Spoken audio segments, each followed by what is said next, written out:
Muy buenas a todos, bienvenidos a esta entrega de The Podcast. Hoy, con ocasión de las pruebas físicas que va a enfrentar Policía Nacional en unas semanas, tenemos con nosotros a Fabio De Laurentiis, nutricionista deportivo, Jesús Porras, preparador físico, que están aquí para ayudarnos precisamente a ilustrar un poquito esa preparación de cara sobre todo a las últimas semanas de este proceso selectivo.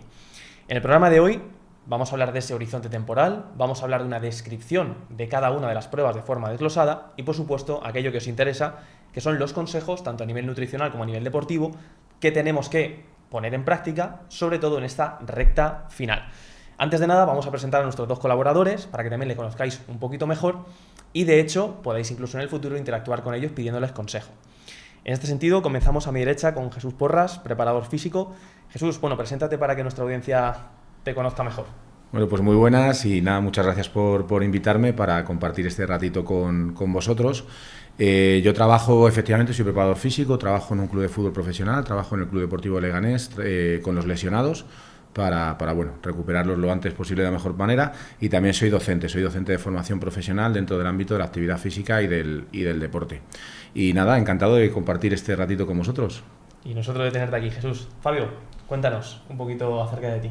Bueno, pues lo mismo que Jesús, muchas gracias por invitarme a este podcast y yo encantado de intentar aportar el valor que pueda a estos opositores que ya les queda poquito. Bueno, pues yo soy nutricionista más en el ámbito un poco más deportivo, vengo también de una parte un poco más clínica, que muchas veces abordo la parte más clínica o patológica junto con la deportiva. Y bueno, ya llevo más de 10 años en este mundillo y bueno, y al final también tengo un porcentaje importante como de clientes que son opositores, aparte de Policía Nacional. También llevo otros tipos de opositores como tal y la verdad que las pruebas me las conozco bastante bien y creo que les puedo echar un cable. Genial, muy bien, pues precisamente para eso estamos aquí. Sobre todo, esto se está grabando hoy porque estamos manejando un horizonte temporal de 2-3 semanas máximo hasta esas pruebas. Y ya sabéis que son pruebas relativamente exigentes, ¿okay? Y en cierto modo también eliminatorias.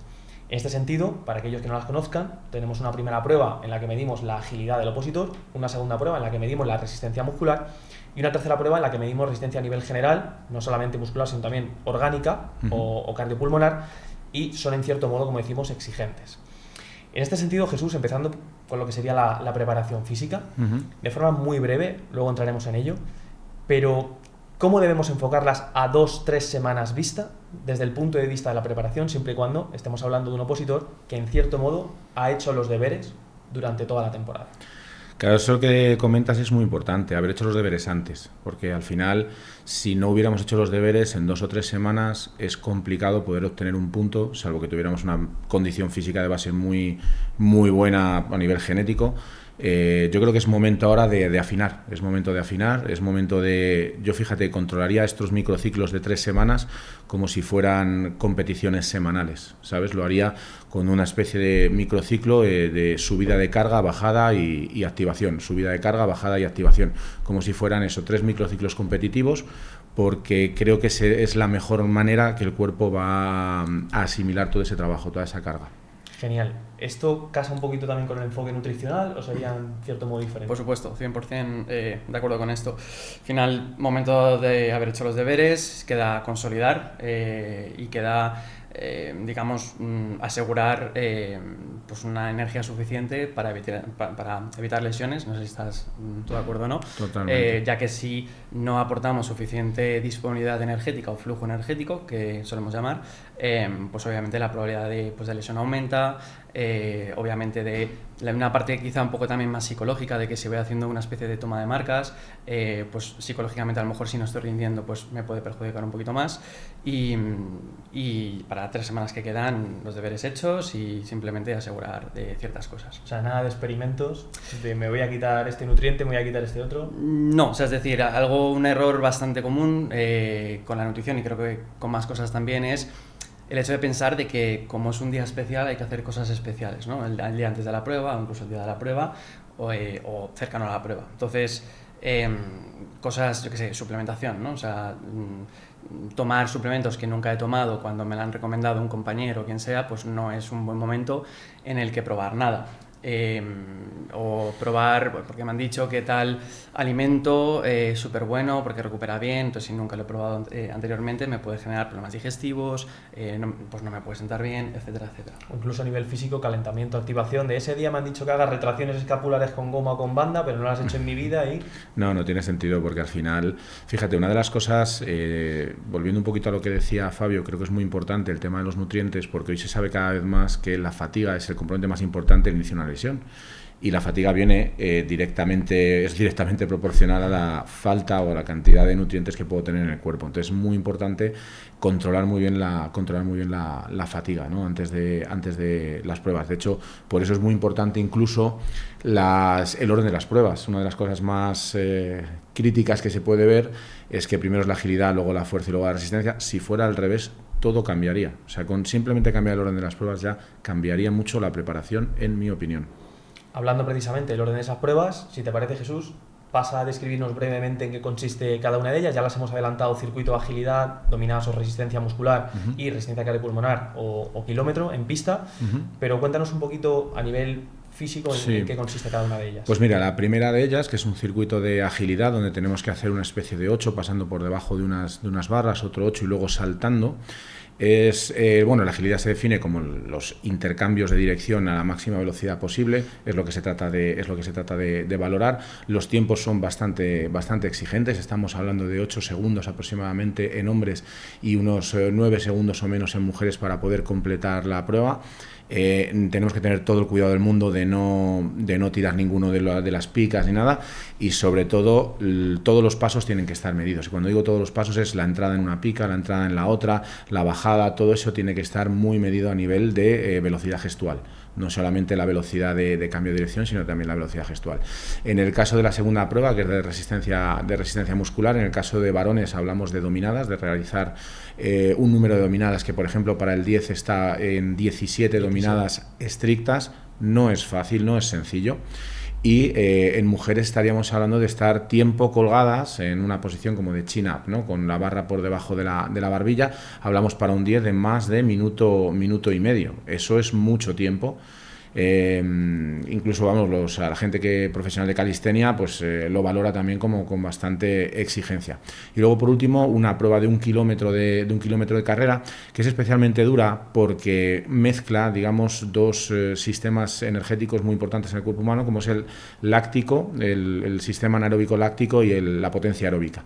Hay muchas pruebas dentro de los Juegos Olímpicos o dentro de otras competiciones que más o menos valoran una sola capacidad, el anaeróbico láctico o la resistencia aeróbica, pero en esta está en una frontera que hace que la prueba sea bastante exigente.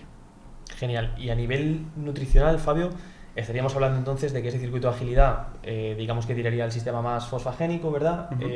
La prueba de dominadas quizá nos metemos ya ahí en ese umbral de potencia, y en cierta forma la resistencia pues estaría tirando a nivel oxidativo seguramente, con lo cual estamos hablando de que la preparación nutricional del opositor tiene que ser integral. Es decir, no me puedo centrar únicamente en un nutriente o sistema, sino que tengo que ir ondulando, ¿no? O pasando por varios.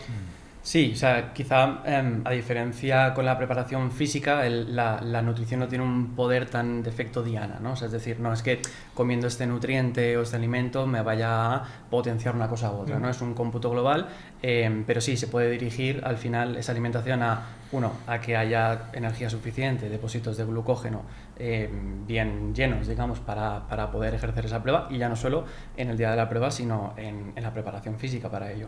Pero salvando las distancias, casi todas las pruebas son, al final tienen un componente de composición corporal, ¿no? Es decir, cuanto más magro esté, cuanto menos grasa tenga hasta cierto punto, no llevándolo a mundo fitness, no a menos grasa en cuanto a una estética, ¿vale? Aunque a veces se puede correlacionar con una estética, ¿vale? Pero más hacia cuanto más magro esté, obviamente pues son menos kilos que tengo que mover, ya sea pues en el circuito de agilidad, que obviamente sí que importa, también colgado, ya que también importa, y luego en la carrera, que al final es mover mi cuerpo en el espacio, igualmente, aunque no sea una prueba tan gimnástica, pero también importa. Entonces, al final depende del punto de partida de esa persona, de ese opositor o opositora, pero había que abordarlo en función de su contexto, es decir, pues depende de la grasa que tenga o no, habría que hacer primero pues una fase a lo mejor de pérdida de grasa, etcétera, para intentar optimizar, digamos, esa composición corporal. Pero, pues lo que hablábamos, ¿no? Al final, para 3 semanas que quedan, los deberes deberían estar hechos, por tanto ahora ya no es un tema de quitar hidratos o intentar en las 3 semanas perder X kilos de grasa, porque no tiene sentido. De hecho, es un error bastante común oye, pues como no estoy llegando, me corto mucha energía, muchas calorías, etcétera, para intentar llegar, porque me han comentado, como estoy diciendo yo ahora, que cuanto menos pese mejor, cuanto menos grasa mejor. Entonces intento, pues eso, avanzar en poco tiempo todo esto cuando va a ser peor. ¿Estaríamos hablando entonces de enfocar las pruebas desde una perspectiva de un cierto infrapeso o normopeso?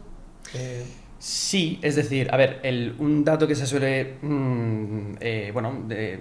tener muy en cuenta, aunque bajo mi punto de vista no es tan relevante, es el índice de masa corporal, ¿vale? Entonces, es un poco ambiguo y está un poco obsoleto bajo mi punto de vista, porque claro, es decir, es una fórmula que es nuestro peso dividido entre nuestra estatura al cuadrado.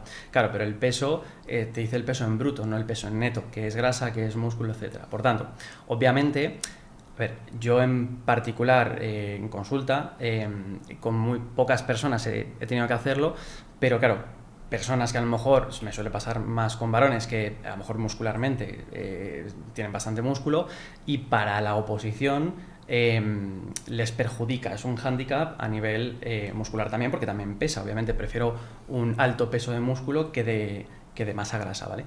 Pero para este tipo de pruebas, pues obviamente a lo mejor sí les perjudica, sobre todo en la carrera, ¿vale? O incluso en las dominadas, bueno, en el circuito también. Entonces, con pocas personas, pero sí a lo mejor hemos tenido que abordar, oye, vamos a perder también, aunque no sea lo mejor del mundo a nivel de salud, bajar un poco más de masa muscular para la prueba, y luego obviamente cuando ya, bueno, se apruebe y demás, pues lo podemos enfocar hacia otra parte, ¿no? Pero sí, al final no me gusta aplicar tanto la palabra norma o peso, tal, porque es un poco ambiguo también. Es decir, para tener algo claro, más o menos, ¿vale? Unas medias en varones, lo ideal sería estar, depende también genética, depende de otras cosas, pero entre un 7-8% y un 13-14% como mucho. Lo ideal, una media de un 10, un 11, un 12% sería como lo más ideal, obviamente teniendo en cuenta el contexto de esa persona, ¿vale? Y en mujeres, pues es aplicar más o menos un 10, un 12% más, ¿vale? Es decir, serían entre un 18 y un 23, 24% sería lo más óptimo para ellas. Muy bien. A mí me gustaría, a colación de lo que decía Fabio y dándole la razón en lo que dice, que desde el punto de vista de la preparación física tenemos una solución para esa posible pérdida de masa muscular. Como sabéis, el desarrollo de la fuerza tiene 2 vías principales, que es la vía neural y la vía hipertrófica. La vía hipertrófica se asocia a una ganancia de masa muscular, por tanto peso, por tanto lastre para las pruebas que estamos haciendo, y una vía neural que lo que hace es activar, digamos, mayor cantidad de fibras musculares y que la frecuencia de activación sea mucho más consonante unas fibras con otras y desarrollemos más fuerza, con lo cual se debería o se debe trabajar mucho el desarrollo de la fuerza, la vía neural, para que de alguna manera no haya tanta ganada de peso y sí de Newton producidos, que nos va a ayudar a esas dominadas, nos va a ayudar en la carrera, nos va a ayudar en el circuito de agilidad. Entonces, muy interesante, pues eso, desarrollar la fuerza desde ese ámbito, quizá más que desde el punto de vista puramente hipertrófico, aunque bueno, siempre se van a dar las dos. No es que digamos enciendo la luz de una y apago la otra, siempre se van a dar las dos, pero vamos a intentar conducirlo hacia una ganancia, digamos, más neural. Vamos a aterrizar ese concepto para los opositores que nos están viendo, que a lo mejor no todos tienen esa base técnica para entender en qué consiste el entrenamiento desde el punto de vista neural. Entonces, aterrizando eso a un lenguaje más llano para el común de los opositores, eso a nivel de voy al gimnasio y tengo mi rutina, ¿en qué se traduciría? A ver, normalmente cuando trabajamos, voy a empezar hablando de la hipertrofia, que quizás lo que más todo el mundo conoce. La hipertrofia es una consecuencia del entrenamiento de fuerza, no es que sea una manifestación, es una consecuencia. Y entonces lo que busca mucha gente que va al gimnasio dentro del ámbito del fitness es realizar un entrenamiento de fuerza que maximice una serie de características como es la tensión mecánica, el estrés metabólico y el daño muscular, que producen esa hipertrofia muscular, ¿vale? Digamos que hay una serie de características del entrenamiento de fuerza que maximizan esas adaptaciones por hipertrofia, ¿vale? Entonces, hay otras características de entrenamiento de fuerza y vamos, hablándolo si queréis de manera un poco más coloquial, el típico 8 a 12 repeticiones, apretando un poquito en el RIR, ¿no? En las repeticiones en recámara, en la intensidad que yo utilizo en cada serie, pues entre 8 y 12 repeticiones vamos a trabajar sobre todo una vía más hipertrófica, y cuando aumento la carga, ¿vale? Aumento los kilos movidos, bajo las repeticiones y voy, digamos, a una parte más de fuerza máxima, ahí es donde voy a, de alguna manera, fortalecer o reforzar esa vía neural de la fuerza. Muy bien. Pues en este sentido, si os parece, vamos a desglosar prueba a prueba a nivel tanto de preparación como a nivel nutricional. Perfecto. Para que, sobre todo de cara a estas 2-3 últimas semanas, nuestros chicos y chicas sepan qué hacer. Vamos a empezar con ese circuito de agilidad, que hemos dicho que a nivel nutricional quizá no nos demandaba un nutriente concreto o específico, al ser sobre todo una demanda fosfagénica, pero ¿qué consejos les daríamos, sobre todo para estas últimas semanas, a nivel nutricional, de cara a esa prueba concreta? Vale, pues a ver, como hemos hablado, ¿no? Lo importante es, pues eso, los deberes ya tienen que estar hechos, por tanto, si ya tengo una composición corporal adecuada, en cuanto a grasa, en cuanto a músculo y demás, intentar consolidarlo, ¿vale? Entonces, por un lado, los típicos errores que hemos hablado, ¿no? Personas que a lo mejor,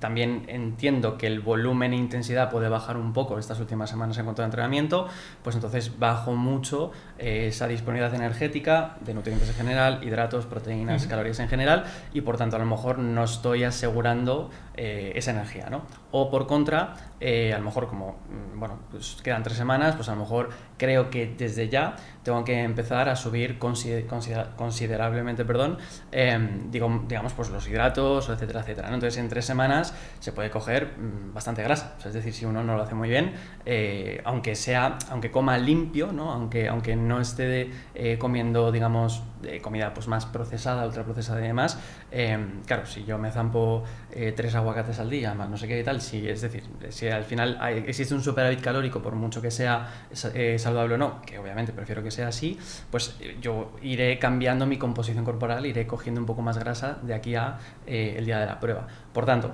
no hay que volverse muy locos, simplemente es hacer más o menos lo que ya estaba haciendo, ¿vale? Porque en teoría debería seguir un poco haciendo pruebas y seguir entrenando como tal, y ya luego de cara a los días previos, quizá el día previo, 2 días previos como mucho, ahí sí que yo aconsejo hacer una supercompensación de glucógeno muscular, que se llama, es decir, pues al final sí llegaría prácticamente a duplicar los hidratos de carbono. O sea, para hacerlo sencillo sería mantener la proteína e incluso bajarla, que esto es un error también común, que muchas personas creen que bueno, como no sé, que la proteína me da energía, etcétera, que es una vía, ¿vale? Pero subo mal las proteínas, pues porque al final, no sé, esas pruebas físicas, pues o los entrenamientos son muy demandantes, ¿no? Que lo son.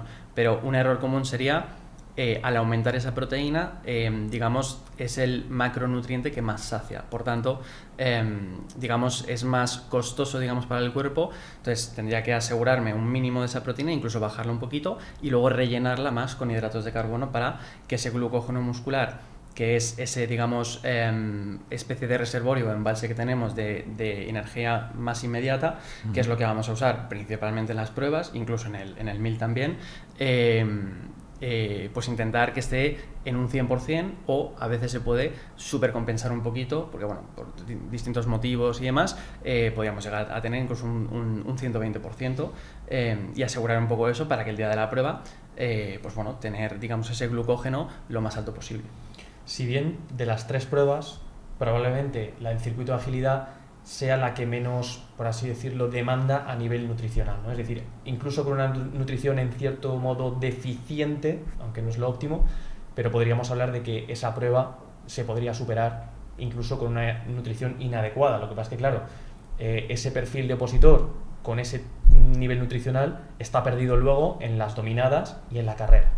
Eso es, sí. Digamos que la prueba menos exigente hasta cierto punto a nivel energético sería esa primera, sería el circuito pues, de agilidad, que dura unos segundos, que como Jesús ha hablado bien, al final hay distintas vías energéticas, entonces está la vía de los fosfágenos, creatina-fosfato, que es lo que más se va a activar ahí, ¿no?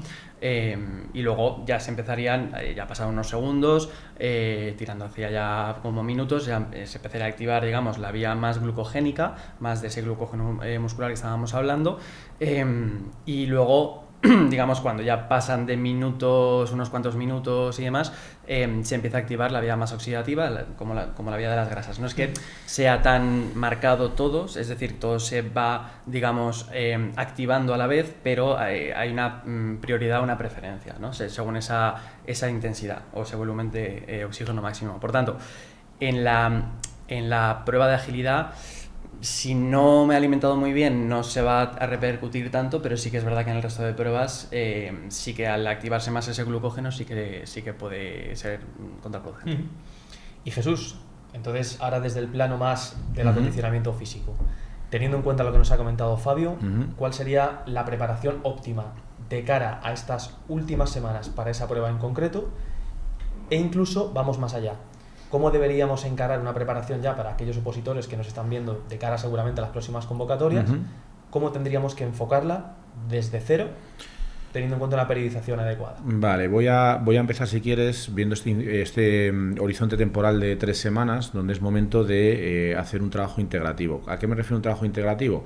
A que realmente seamos capaces de todas las partes que tiene el circuito, digamos, de agilidad, ser capaz de hacerlas ensambladas, digamos, porque a lo mejor hemos estado entrenando, hay una parte que me cuesta especialmente y la he estado entrenando un poco de manera, ahora ya tiene que estar todo ensamblado. O sea, en 3 semanas no puedo estar, o no debería poder estar todavía ensamblando piezas dentro de lo que es el propio circuito.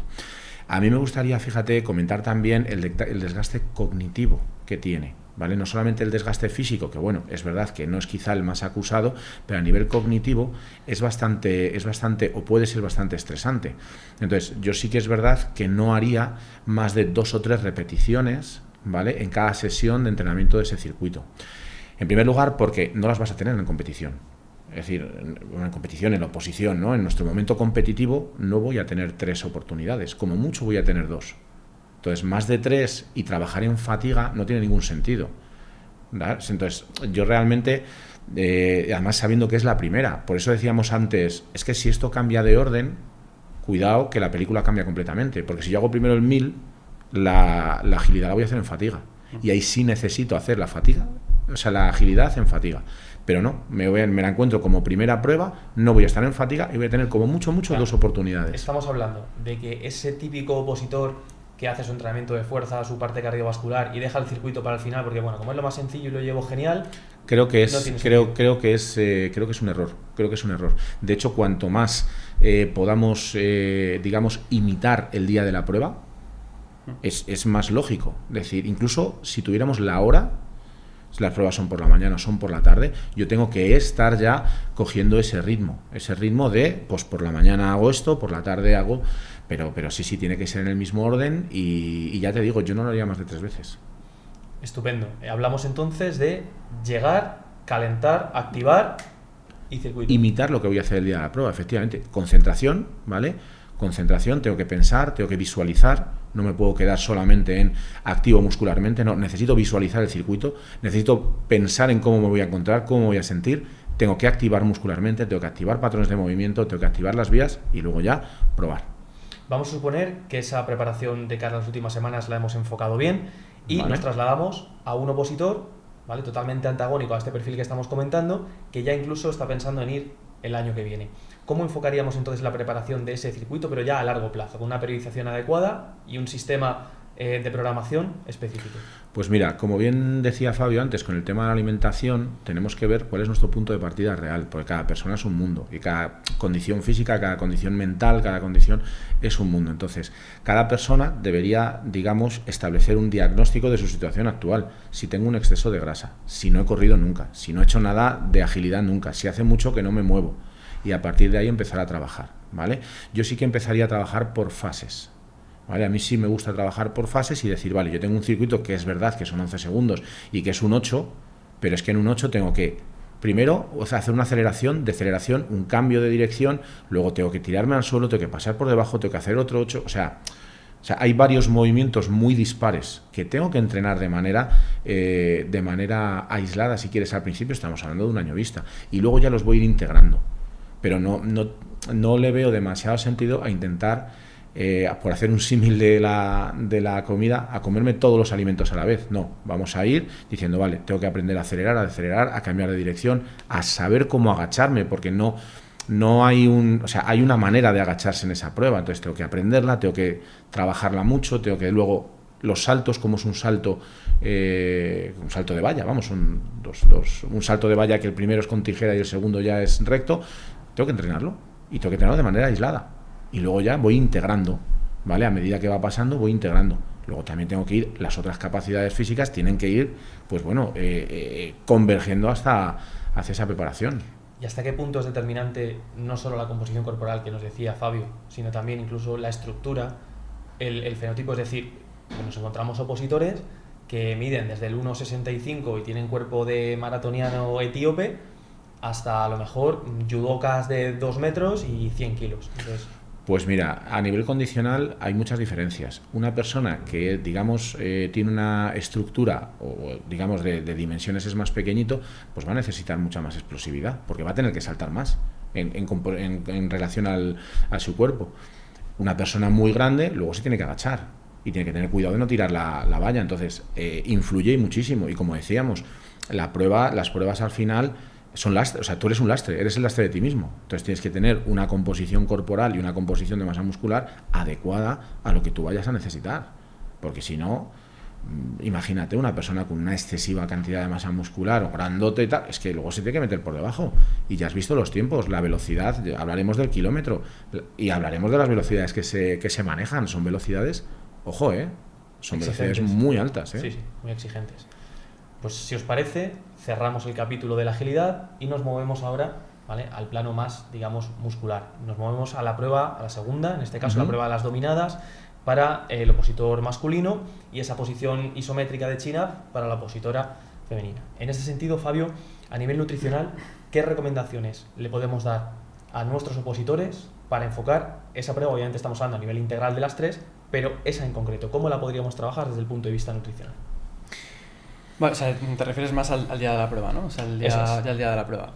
Pues lo que hemos hablado un poco antes, al final es, en comparación, digamos, con el de agilidad, como hemos hablado, ¿no? O sea, digamos, el de agilidad es más explosivo, apenas se va a activar esa vía glucogénica, hay mucha recuperación después de esa prueba, etcétera. Es decir, no es algo tan exigente, pero sí va a depender también de la hora a la que yo haga esa prueba y cuánto tiempo pase entre una y otra, pero sí mantener esos depósitos de glucógeno altos, ¿vale? Al final, eso es lo que hay que intentar preservar siempre, pero obviamente tampoco sin pasarnos en cuanto a, pues, como comentaba antes, ¿no? Si me paso mucho también de hidratos, puede ser que a nivel digestivo no me encuentre bien, además con los nervios se puede juntar y puede hacer que tenga que ir al baño corriendo, o que ya me estropee esa prueba.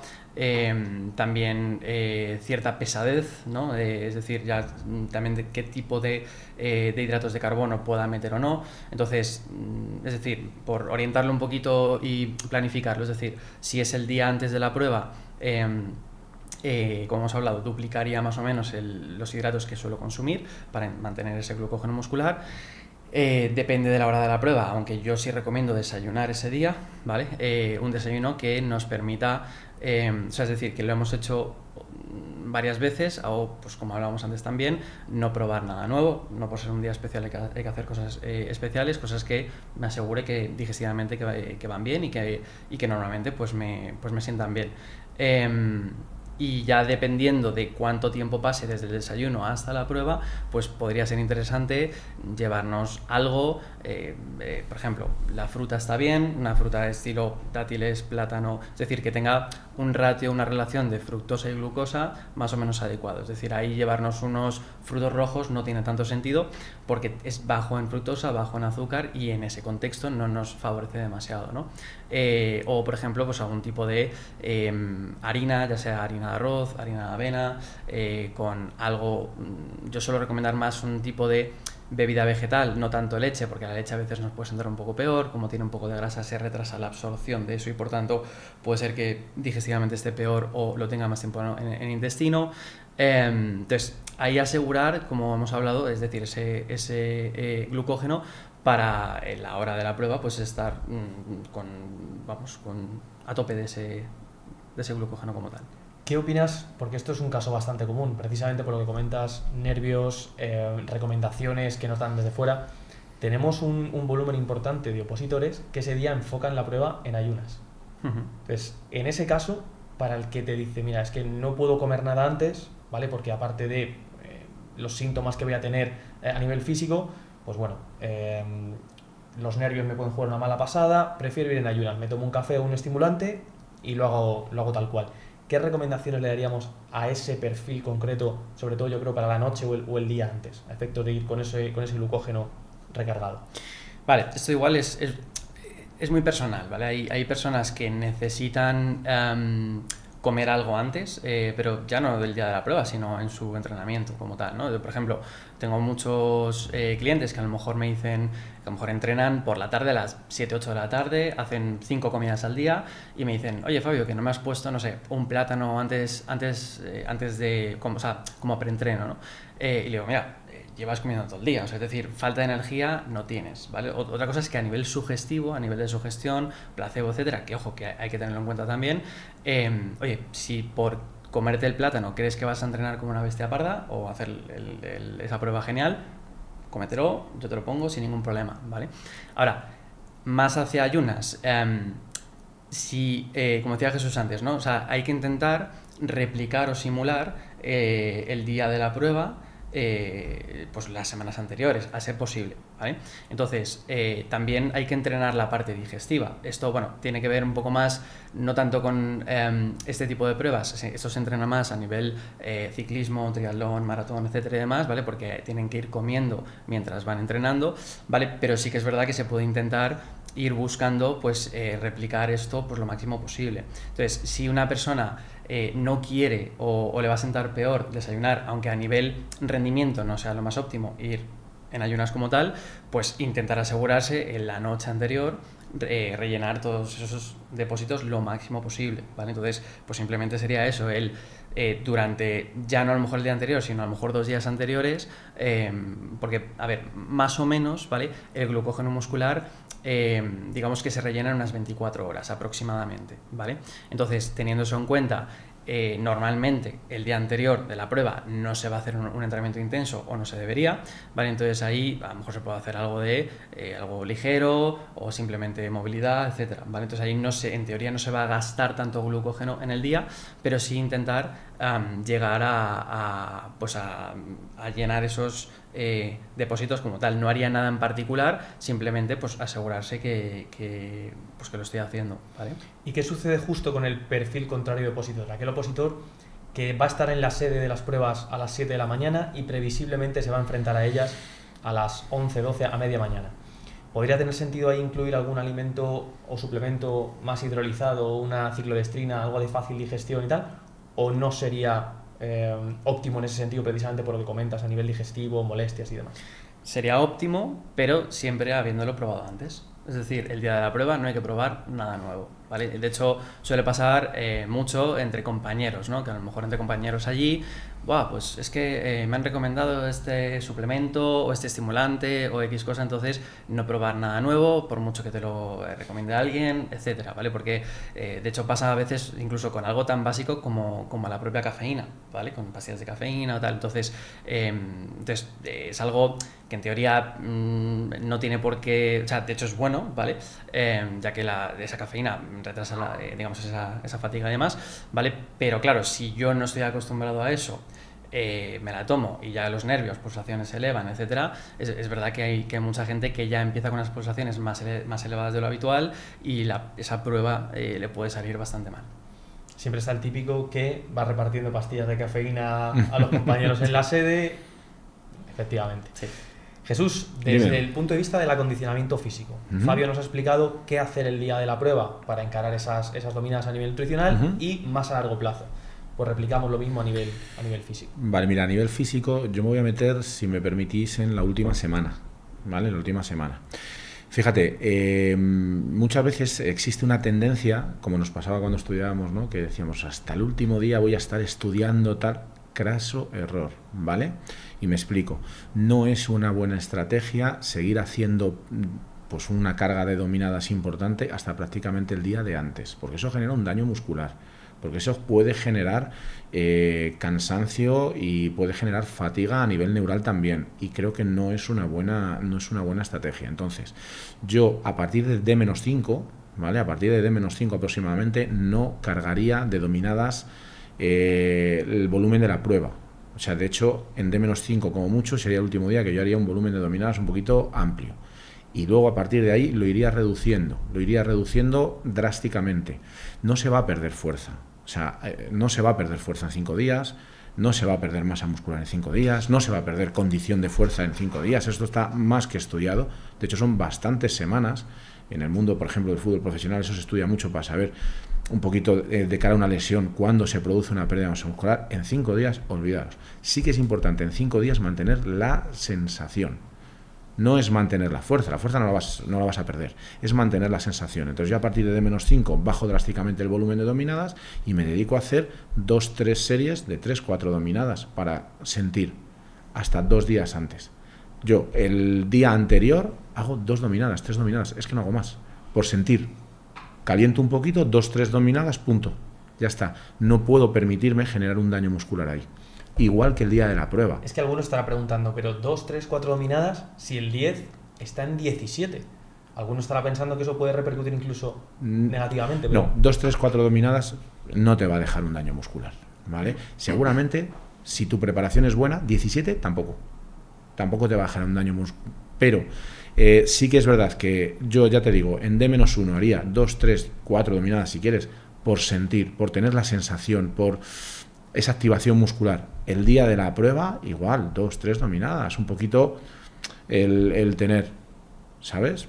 Activación muscular y 2, 3, 4 dominadas. Es que aquí se mezclan las dos escuelas que muchas veces hemos comentado, ¿no? en otro ámbito, y es la escuela quizá más antigua, más rollo old school, es me reviento hasta la semana de antes, hago un tapering súper suave o me tumbo esa semana, no hago absolutamente nada y se supone que súper compenso. O la escuela quizá un poco más científica, en la que apuras hasta el último día y haces coincidir la prueba con el pico de forma. ¿Qué sería lo más adecuado? O a lo mejor ninguna de las dos, sino algo intermedio y algo programado de forma más eficiente quizá. A ver, aquí al final, mira, tú por ejemplo dices, yo me reviento hasta la semana de antes. Y la semana de antes, yo qué sé, justo la semana de la competición, no hago prácticamente nada. Eso es. Vale, ¿eso a quién le puede venir bien? Porque cada deportista... A ver, fórmulas hay muchas, digamos. O sea, fórmulas hay muchas. Luego cada uno le puede sentar mejor una cosa que otra, ¿vale? Yo, en mi experiencia, con toda la gente que he tenido alrededor, mi experiencia, lo que mejor resultado ha dado a la mayor parte de la gente ha sido precisamente eso. Es decir, hasta la semana vamos trabajando y vamos siguiendo la planificación normal de trabajo, y luego la última semana voy disminuyendo hasta tener una línea base, digamos, de sensación que de alguna manera me permita el día de la prueba reventar. Porque hay una componente mental importante ahí. Estamos en una oposición, es una competición. Si yo entro, tú te quedas fuera. Entonces, no es sencillo solamente. Luego, a nivel científico que decías, pues depende también. ¿Por qué? Pues porque hay gente que puede tener luego un daño muscular, una sensación desagradable el día de la prueba, y lo puede luego ir lastrando. O sea, o sea, yo en mi experiencia me quedo con la que es quizá una tercera vía, si acaso. Sí, pero me quedo un poco con eso, ¿vale? Porque al final es lo que yo he visto en los deportistas. Desde el punto de vista de esta prueba, que es un poco diferente, aunque la preparación de Fabio a nivel nutricional nos ha comentado que debe ser integral y no hemos hecho distinción entre hombres y mujeres, pero aquí, desde el punto de vista muscular y desde el punto de vista del patrón de movimiento, sí nos encontramos diferencias entre unos y otros. ¿Por qué? Porque los hombres es un movimiento dinámico, mientras que las mujeres es simplemente mantener una posición isométrica. ¿Cómo debe cambiar la preparación entre unos y otros? que en realidad es la misma prueba, pero con patrones de movimiento diferentes. Yo fíjate, en el caso de las mujeres que tienen que hacer ese ISO hold, ¿no? Que tienen que quedarse colgadas, el tema de la fuerza de agarre suele suponer bastante tema, ¿sabes? Porque al final, pues bueno, el peso de la mujer sí que es verdad que suele ser más liviano que el del hombre, pero a nivel, ya te digo, de fuerza de agarre suele haber más problemas. Al hacerlo dinámico, en el caso de los chicos, y quizá por la cantidad de testosterona y un poco las diferencias hormonales, no suele haber tanto problema en el tema del agarre, ¿vale? De la fuerza de agarre. No suele ser, digamos, el eslabón más débil de la cadena. Que sí es verdad que en el caso femenino sí suele ser así, ¿vale? Entonces, yo sí que sería un trabajo que incidiría mucho, ¿vale? Que incidiría mucho. Y luego la capacidad de activación de todo el cuerpo. No es lo mismo estar colgado con todo el cuerpo activado, que te hace un bloque y que eres capaz de aguantar mucho más, que si hay alguna parte que no está activada y ya empiezan los desequilibrios y empiezan los tembleques y el sistema neural ya empieza a fallar y podemos, digamos, fallar, ¿no? en esa prueba. Fabio, precisamente ligando con esto que estamos comentando, ¿qué diferencias a nivel nutricional, simplemente por perfilar, tendríamos en cuenta a la hora de encarar la preparación entre un hombre y una mujer? Vale, al final, o sea, tiene que ir más hacia la persona, porque igualmente, ahora explico ciertas diferencias que pueden haber entre género, pero creo que el contexto es más la persona, porque no es lo mismo una mujer, por ejemplo, con un peso liviano, etcétera, cual tipo de pruebas, que una mujer pues con algo más de sobrepeso o con algo más de grasa, ¿no? Ahora, teniendo esto en cuenta, sí que es verdad que un factor importante que no se suele hablar tanto es el tema del ciclo menstrual en la mujer, que hasta cierto punto no se puede controlar porque es algo biológico que pasa y que va a depender mucho del día de la prueba en qué fase esté, ¿no? O sea, es decir, al final, si está más en la fase lútea, es decir, al final del ciclo premenstrual y demás, teóricamente, ¿vale? Aunque depende mucho de la mujer, teóricamente va a tener algo menos de fuerza, no está en su momento más óptimo hormonalmente, etcétera, ¿vale? A ver, esto yo trabajo con chicas de alto rendimiento en otras disciplinas, y esto no digo que haya que hacerlo, porque no, pero sí que es verdad que con médicos, etcétera, se puede dirigir, es decir, el ciclo menstrual se puede dirigir a un día específico para ese día, que insisto, no es lo más saludable posible, o sea, en cuanto a la salud no es lo más saludable, pero sí que es verdad que se podría hacer algo así, pero no lo recomiendo para una posición, porque no es que, o sea, sí, se van a dedicar a ello, pero no es su trabajo principal. Sí, no son atletas de élite. Exacto, ¿vale? Entonces, teniendo esto en cuenta, ahora, si están en su fase más folicular, es decir, a los primeros, vamos a asumir que la chica tiene pues 28 días, digamos, pues de periodo, pues desde el día 1 o 2 hasta el día 13-14 es esa fase folicular, y luego la fase más de ovulación, que es cuando tienen un pico un poquito más alto, ¿vale? En cuanto a fuerza, pues bueno, ahí sería genial. Ahora bien, si en esa primera fase, en esos primeros, vamos a decir, 16 días, ¿vale? Sí metería un poquito más de hidratos de carbono, ¿vale? Durante esa fase, porque es verdad que la mujer hormonalmente los recibe un poquito mejor, y si les toca al final en la fase lútea, es decir, al final, habría que mantener esos hidratos, porque insistimos que la parte de glucógeno, independientemente de esa parte hormonal, sí que es importante, pero yo sí intentaría meter, añadir un poquito más de grasa saludable, es decir, más antiinflamatoria, por ejemplo, pescados de omega 3 si no somos vegetarianos, etcétera. O sea, intentar meter un poco más de aceite de oliva, semillas de chía, frutos secos, sobre todo, yo qué sé, salmón, sardinas, arenque, caballa, anchoa, es decir, boquerones. Toda esta parte parece una tontería, pero sí que es verdad que a nivel antiinflamatorio les puede echar un cable. Estupendo, o sea que estamos hablando de que la diferencia principal entre hombres y mujeres en el rendimiento de esa prueba es la diferencia hormonal, básicamente, el aspecto hormonal. Sí. Vale, estupendo. Pues, ¿qué os parece si nos movemos ya a la tercera y última prueba? Vale. La prueba quizá más temida, probablemente, que es el kilómetro, sobre todo, Jesús, porque estamos hablando de unos ritmos y unas velocidades muy cercanas a lo que sería el alto rendimiento y la élite. No, muy cercanas no, o sea, para mí, vamos, dentro del alto rendimiento. Mira, Si cogemos, por ejemplo, las pruebas en mujeres, ¿vale? Las velocidades están aproximadamente, te diría que entre 13 y 18 kilómetros por hora, una cosa así, ¿vale? Y en el caso de los chicos, entre 16 y 21. O sea, 16 sería un 0 prácticamente, o una nota muy bajita, y 21 sería el 10. En fútbol profesional, 21 kilómetros por hora se considera alta velocidad, HSR, ¿no? High Speed, ¿vale? Que es uno de los parámetros que más miramos. Un futbolista en un partido normal puede correr 1000 metros de HSR durante 90 minutos, 1000 metros de HSR acumulados, y ya tiene que correr, ¿eh? O sea, ya es... Aquí estamos hablando prácticamente que para sacar un 10 tienes que ir en HSR los 1000 metros de un partido de fútbol en 4 minutos. En 2 minutos 54, de hecho. O sea, en un periodo muy corto. Entonces, la exigencia física de una prueba de 1000 metros, o sea, es muy alto. Es un nivel muy alto de... O sea, correr en 2.54 hay que correr, ¿eh? Estamos hablando de que un sujeto, ¿vale? Un hombre que haga la prueba en 3.50, que sería mucho más rápido seguramente. 16 kilómetros por hora aproximadamente, si 15,6, con 7. Pues 3.50, que es un perfil medio de lo que te puedes encontrar corriendo en cualquier parque.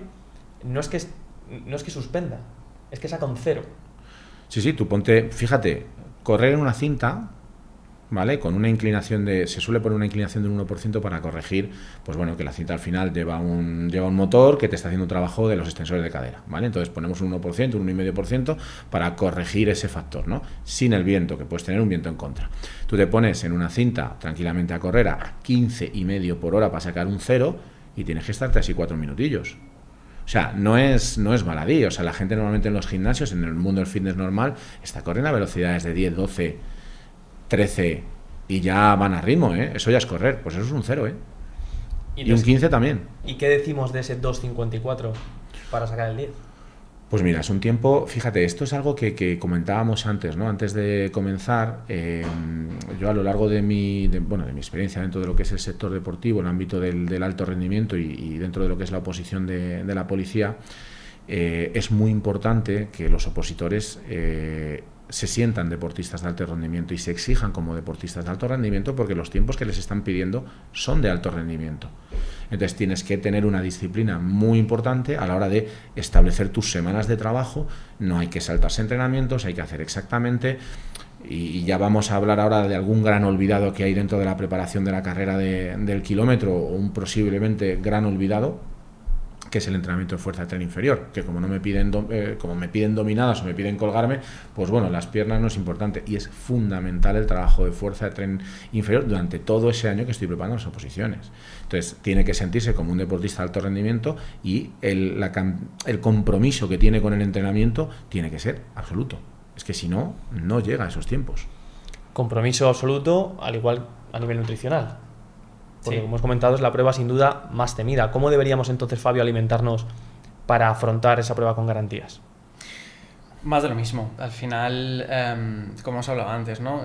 También salvando las distancias. O sea, a ver, al final es 1 kilómetro, pero es más explosivo, es decir, al final se van a activar más la vía glucogénica que la vía más de las grasas o la oxidativa, porque no es un 5K, no es un 10K, etcétera, ¿vale? Entonces, y además, al ser la última prueba, pues bueno, al final se produce una fatiga, sobre todo en el tema de las dominadas o de aguantar en la barra, que me puede perjudicar un poquito. Es verdad que, como decía Jesús, ¿no? Es decir, el glucógeno no es que se active de una parte del cuerpo, es decir, no es que se vaya a activar más de los bíceps o de tal, aunque hasta cierto punto puede ser, pero sí que es verdad que es intentar igual asegurar ese glucógeno lo más alto posible, que esté lleno, y en función de eso pues ir comiendo durante la mañana, si es que puedo, rellenando esos depósitos.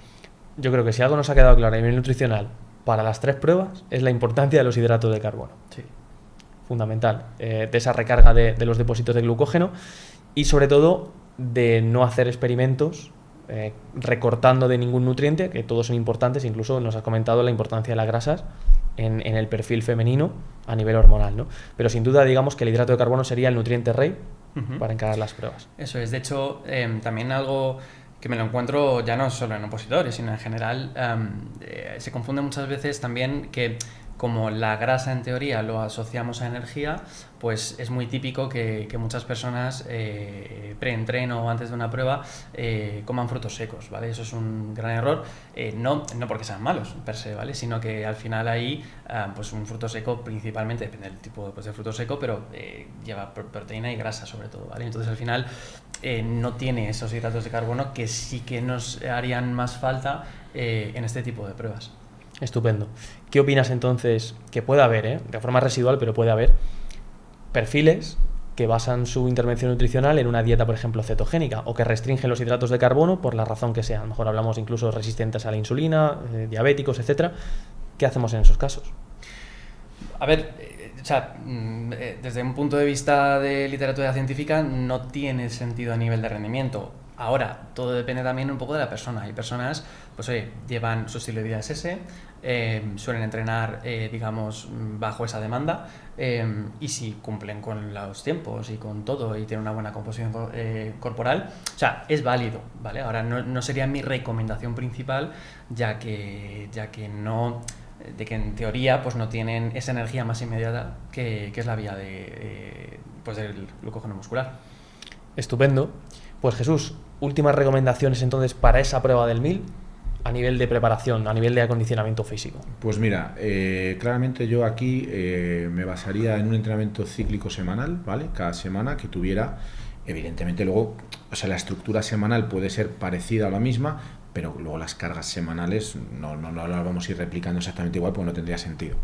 Pero fíjate, aquí el gran olvidado, que es el entrenamiento de fuerza de tren inferior, es fundamental, ¿vale? Al final uno va a rendir en carrera, evidentemente, según le permita su eslabón más débil. En corredores, digamos, no profesionales, lo que se está viendo, la gente que corre los domingos los 10K, los 5K, las carreras populares y demás, es falta de fuerza. Es falta de fuerza. O sea, lo que les ocurre es que muchas veces no son eficientes en carrera, ¿vale? Porque claramente sí, el sistema cardiovascular está ahí, pero la eficiencia en carrera también, y la eficiencia en carrera te va a marcar la fuerza muscular. Entonces, por lo menos 2 días a la semana de entrenamiento de fuerza de tren inferior tienes que tener. Si tú estás preparando una oposición y te dedicas full time a preparar una oposición, a lo mejor tienes que ir a las 8 de la mañana a entrenar de tren inferior, luego a lo mejor te puedes ir a casa, estudiar, tal, y luego por la tarde hacer otro tipo de entrenamiento que nos pueda venir bien para el resto de pruebas, ¿vale? Pero 2 días a la semana de entrenamiento de fuerza tienes que tener, ojo, no el típico entrenamiento de hipertrofia, no, entrenamiento de fuerza máxima por un lado, entrenamiento de potencia por otro, entrenamiento de explosividad, entrenamiento de pliometría, porque claro, ¿qué es una carrera si no son sucesiones pliométricas continuas? Pues tengo que tener un trabajo de pliometría, un trabajo de fuerza explosiva entendida como la capacidad que yo tengo de generar Newton en poco tiempo, ¿vale? Necesito generar, pues esos trabajos de fuerza máxima, de pliometría, de fuerza explosiva y de potencia. Y eso los tengo que hacer semanalmente. Otra cosa es que luego las cargas vayan variando a medida que yo me voy poniendo más fuerte. Eso hace que mi carrera sea mucho más eficiente, que mis pasos sean más baratos. Porque claro, si yo me voy a gastar la energía que me da la comida de Fabio, si yo por cada paso gasto mucho más, cuando llevo 700 metros, 800 metros, a lo mejor empiezo a caer, o cada paso me ha salido más caro. Si yo soy capaz de ahorrar de esa energía, al final a lo mejor puedo meter un arreón, ¿sabes? Entonces, fundamental eso, 2 días por lo menos de entrenamiento de fuerza, y luego tiene que haber un día de series. Si yo estoy a 1000 metros, tiene que haber un día de series de 200, tiene que haber un día de series de 400, tiene que haber un día de serie de, a lo mejor, ya 800 ya me quedaría más en el 1000, y luego un día de tirada larga para una base. Y es verdad, pues claro, hay una carga de entrenamiento. A lo mejor una semana hago más series de 200 y la siguiente de 400, por no tener, ¿sabes? Pero sí que tiene que haber un día series mucho más intensas, ¿vale? Que lo que van a hacer es, esas series intensas de 200, 400 metros, lo que me van es a, de alguna manera, emular parte de la carrera donde voy a tener que apretar si voy un poquito mal, ¿vale? Y luego tengo que correr, evidentemente, el kilómetro, tengo que probarlo, y luego me voy a distancias un poquito más largas para generar base. ¿Hablaríamos de una programación en cierto modo ondulante entonces? A ver, sí, es ondulante. Lo que pasa es que es muy parecido a los microciclos de deportes de competición semanal, ¿vale? Son como microciclos de semana, ¿no? Y luego a partir de ahí, ya te digo, yo he preparado bastantes personas en carrera de atletismo, aunque no tengo yo cuerpo y no provengo, digamos, de ese mundo del atletismo, pero sí he preparado bastante gente y siempre lo he hecho de esa manera como cíclica ondulante de microciclo semanal. Y me ha ido bien. ¿Tendría sentido, Fabio, realizar una intervención nutricional distinta en función de la carga de entrenamiento cada día, o tú mantendrías una intervención lineal? Depende, o sea, yo soy más partidario de ciclar, digamos, esas calorías o esos hidratos, ¿vale? Es decir, de dirigir esos hidratos en función del entrenamiento del día, ¿vale? Eso para mí tiene más sentido y creo que es más personalizado, ¿vale? Eso puede abordar como de varias formas, es decir, hay personas que a lo mejor ven mejor o tienen más adherencia a ello, oye, hacerlo más o menos como una base, todos los días igual, porque es verdad que, o sea, lo que hay que entender es que el cuerpo humano, es decir, nosotros cuando nos despertamos por la mañana no empezamos a cuenta cero, ¿vale? O sea, es decir, se produce, pues obviamente, pues hay una fatiga, nutrientes también de horas y de días anteriores, etcétera, ¿no? Por tanto, ahora, siendo un poco simplificando un poco más esto, si yo me aseguro ciertos nutrientes y ciertos macronutrientes de hidratos, proteínas y demás todos los días, pues puedo ir cubriendo con eso. Eso, digamos, sería la base, ¿vale? Es decir, el tiempo relativo, en el sentido de que los nutricionistas lo que solemos hacer es tener en cuenta, digamos, el cómputo del día, ¿vale? Y un poco de la semana, que eso se va replicando en el tiempo. Por podría calcular la alimentación de alguien en vez de cada 24 horas, pues cada, 76 horas, 32 minutos y 26 segundos, porque el tiempo es relativo, ¿ok? Pero haciéndolo práctico, se puede hacer de esta forma oye, más lineal, más estable, pero, insisto, yo soy más partidario de crear una base, pero sí, digamos, dirigir hidratos de carbono hacia el rendimiento en pre o en post-entreno en función de ese tipo de entrenamiento. Tiene todo el sentido. Muy bien. Pues chicos, yo creo que hemos cubierto las tres áreas, ¿no? Los tres bloques, estas tres pruebas, desde el punto de vista tanto nutricional como del acondicionamiento físico. Les hemos dado una visión totalmente integral. Jesús, si tuvieras que concluir en una frase, sentenciando, por así decirlo, el conjunto de todas las explicaciones que has dado, ¿cuál sería? Compromiso absoluto y siéntete como un deportista profesional para encarar estas pruebas. ¿Dónde te pueden encontrar aquellos que quieran...? Pues en Instagram estoy en Jesús Porras Oficial y bueno, la verdad que tengo en el Leganés también me pueden encontrar, en APC, que es donde doy clase de formación profesional en Alcobendas, y en una sala de entrenamiento que tengo en Boadilla Monte, en el Colegio Highlands. Estupendo. Fabio, misma pregunta que Jesús, si tuvieras que definir la clave de todo lo que has comentado en una frase, ¿cuál sería? También compromiso, y quizá la palabra que yo más pondría sería adherencia, ¿vale? Porque muchas veces podemos encontrar la mejor dieta o la que en teoría es la más óptima, pero si no me puedo adherir a ella y no la puedo hacer en el tiempo, porque al final ya nos quedan solo 3 semanas, ¿vale? Pero si teniendo en cuenta que estoy preparando una oposición a un año vista o más, lo más importante sería eso. Estupendo. Aquellos que quieran saber de tus servicios y que necesiten ayuda por tu parte, ¿dónde te encontramos? Pues por Instagram también. La cuenta, digamos, de la marca de la empresa es Full Food Nutrition. Y bueno, me pueden escribir por ahí, o si no, pues en la web sería igual. Estupendo. Pues chicos, esperamos que os haya gustado esta entrega de The Podcast y nos vemos en las siguientes.